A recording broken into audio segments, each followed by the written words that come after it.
నిజంగా మనం ఒక్కోసారి చూస్తుంటే రోజుకు విచిత్రమైనవి కనిపిస్తుంటాయి. మనం కల్తీ చూసినాం ఇప్పటివరకు. ఆనియన్ కల్తీ చూసినాము. ఇంకా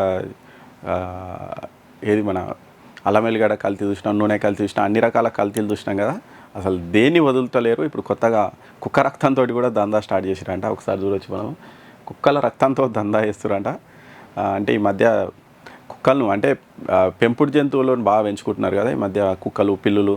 మరి ఆ పెంపుడు జంతువులను కూడా ఇంట్లో వ్యక్తులతో సమానంగా చూస్తుంటారు. దానికి సపరేటు ఒక రూము, దానికోసం ఒక కేర్ టేకరు, దానికి సపరేట్ ఫుడ్డు, ఇట్లా రకరకాలు చేస్తూ ఉంటారు. దానికి చిన్న దెబ్బ తగిలినా చాలామంది అల్లాడిపోయేటోళ్ళు ఉంటారు. ఇప్పుడు వాళ్ళనే వీళ్ళు టార్గెట్ చేసిర్రు. మరి దాంట్లో కూడా అది కూడా జంతువులే కాబట్టి అవి వాటికి కూడా రోగాలు వస్తాయి, జ్వరాలు వస్తాయి, లేకుంటే దానికి కూడా ఎనీమియా వస్తుంది, లేకుంటే దానికి ఇంకో రోగం వస్తుంది, ఏదైనా వస్తుంది. మరి అటువంటి సందర్భంలో మనుషులకు రక్తం అయితే ఏం చేస్తాం, ఇంకో మనిషి నుంచి రక్తం సేకరించి తీసుకుంటాము. మరి కుక్కలకు కూడా రక్తం అయినప్పుడు అది కూడా సపరేట్ దందా అవుతుందంట. మరి కుక్కల రక్తంతో దందా చేస్తారంట పెట్ కేర్ క్లినిక్ నిర్వాహకుల దాష్టికం అంట. ఇగో ఇక్కడ చూడొచ్చు, మామూలుగా వీధి కుక్కలు ఉంటాయి కదా, వీధి కుక్కలను పట్టుకపోయి దాని నుంచి రక్తం సేకరించి స్టోర్ చేస్తారంట.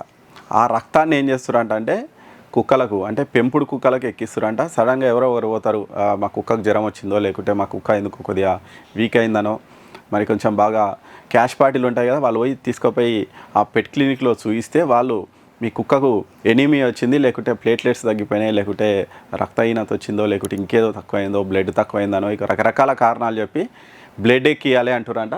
మరి ఆ బ్లడ్ ఎట్లకెళ్ళి దొరకాలి? పెంపుడు జంతువుల నుంచి అయితే వాళ్ళు పోయి రక్తదానం చెప్పారు కదా.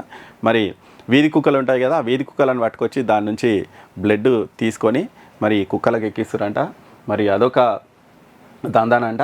ఒక్కొక్క రక్త ప్యాకెట్ 18 నుంచి 25,000 వరకు విక్రయిస్తున్నారంట. చూడండి ఇక మరి దందా ఏ రేంజ్లో నడుస్తుందో. మనకి ఇక వీధి కుక్కలకు అయితే కొదవలేదు. హైదరాబాద్లో ఎక్కడ పడితే అక్కడ మస్తు కుక్కలు, మరి కుక్కలు పట్టుకుపోయేటోళ్ళు ఉంటారు. వాళ్ళని ఒకసారి అటాచ్ చేసుకుంటే అయిపోయాయి. వాళ్ళు తీసుకుపోయి వీళ్ళకి ఇస్తారు, వాళ్ళు బ్లడ్ తీసుకుంటారు, మళ్ళీ కుక్కలను బయటకు వదిలేసేస్తారు.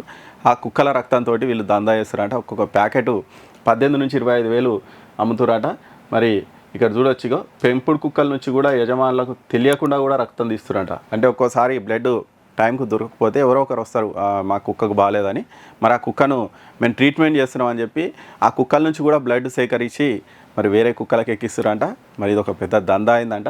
మరి దీనికి సంబంధించి ఒక జంతు సంక్షేమ బోర్డులో ఒక కంప్లైంట్ వచ్చిందట. మరి దాంతో దాని మీద దర్యాప్తు అయితే చేస్తారట. మరి దీని మీద చాలా పెద్దగా అసలు ఎవరో ఒక ఆయన హాస్పిటల్లో పనిచేసే సిబ్బంది ఫోటోలు వీడియోలు తీసి ఇక్కడ చూడొచ్చు.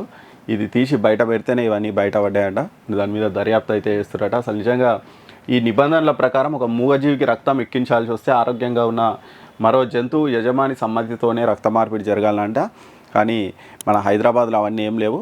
ఏ కుక్క దొరికితే ఆ కుక్కను పట్టుకొస్తారంట, మరి బ్లడ్ తీస్తారంట. మరి కుక్క బ్లడ్తో కూడా దందా చేస్తారంట.